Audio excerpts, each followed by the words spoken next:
ഇന്നത്തെ അതിഥി വേദാന്ത പണ്ഡിതനായ പ്രൊഫസർ ജി ബാലകൃഷ്ണൻ നായർ. 82ാമത്തെ വയസ്സിലും ഒരു നവോന്മേഷശാലിയെപ്പോലെ വേദങ്ങളെക്കുറിച്ചും ദർശനങ്ങളെക്കുറിച്ചും പഠനം നടത്തുന്ന വ്യക്തിയാണ് പ്രൊഫസർ ബാലകൃഷ്ണൻ നായർ.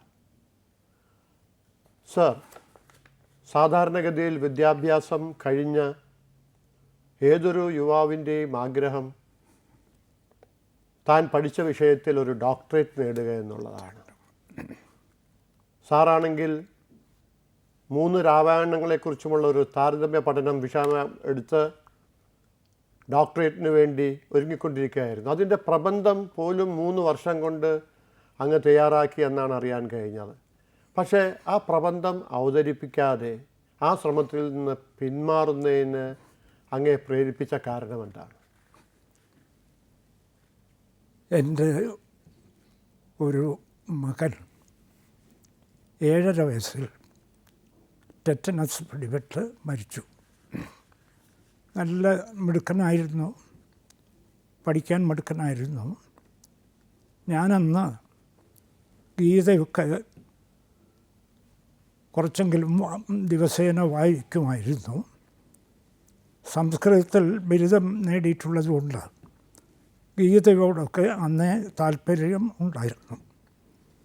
പക്ഷേ ഈ കുട്ടി മരിക്കുന്നതിന് മുൻപ്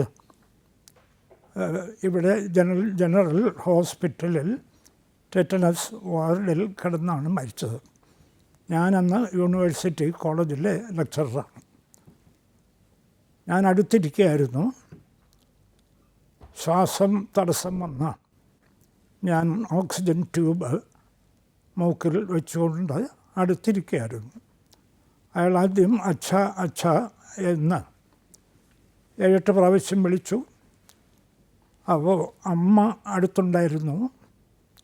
ടെറ്റനസ് ഒരു കില്ലിങ് ഡിസീസാണ് എന്ന് ഡോക്ടർ തന്നെ എന്നോട് പറഞ്ഞിട്ടുണ്ട്.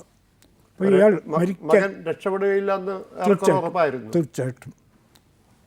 അതുകൊണ്ട് വിളിച്ചപ്പോൾ ഞാൻ അടുത്ത് നിന്നവരോട് പറഞ്ഞു, എന്തിനാണ് ഇനി നമ്മൾ വിളിക്കുന്നത്? നമുക്കൊരു സഹായവും ചെയ്യാൻ ഇനി സാധ്യമല്ല. ഡോക്ടറും ഉണ്ടായിരുന്നു ആ സമയത്ത്. അപ്പോൾ അയാൾ വീണ്ടും അമ്മ അമ്മ എന്ന് 4-5 പ്രാവശ്യം വിളിച്ചു. അത് കഴിഞ്ഞ് ഉച്ചത്തിൽ ശിവശബ്ദം ഉച്ചരിക്കുകയായിരുന്നു. ശിവശബ്ദം മാത്രം, ശിവ ശിവ ശിവ എന്ന്. ആ ഉച്ചാരണം ഏതാണ്ട് 50 മിനിറ്റോളം നീണ്ടു നിന്നു. അപ്പോൾ എനിക്ക് തോന്നിയത് അച്ഛൻ്റെ സഹായത്തിന് വിളിച്ചതല്ല, അച്ഛനെ ഒന്ന് സഹായിച്ചിട്ട് പോകാം, ഞാൻ പോകാൻ പോവുകയാണല്ലോ, അതുകൊണ്ട് അച്ഛനെ ഒന്ന് സഹായിച്ചിട്ട് പോകാം എന്ന് വിചാരിച്ചാണ് ഞാൻ അച്ഛനെ വിളിച്ച് ഓർമ്മിപ്പിച്ചത്. അച്ഛനിങ്ങനെ വെറുതെ ഒരാചാരത്തിന് വേണ്ടി ഗീതാപദ്യങ്ങൾ വായിച്ചു കഴിഞ്ഞതുകൊണ്ട് അർത്ഥമില്ല. യഥാർത്ഥ ശിവനെ അന്വേഷിക്കണം എന്ന് പറഞ്ഞാൽ ശാസ്ത്രീയമായ പ്രപഞ്ച സത്യം എന്തെന്ന് വ്യക്തമായി തിരയണം. അതുവരെ ഒരിക്കലും ശാന്തി കിട്ടില്ല. അത് പിടികിട്ടിയാൽ എന്നെപ്പോലെ ശരീരം ഉപേക്ഷിക്കാൻ കഴിയും. ഇത് നല്ല പ്രസന്നനായിട്ടാണ്.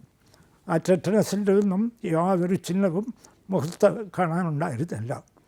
ഡോക്ടർ കയറി വന്നപ്പോൾ തന്നെ ഞാൻ ചോദിച്ചു, ഡോക്ടറെ, കുട്ടി ഇപ്പോഴും ഡോക്ടർ ജീവിച്ചിരിപ്പുള്ളത്, ശിവശബ്ദം ഉച്ചരിക്കുന്നു, അങ്ങേക്ക് എന്താ പറയാനുള്ളത്?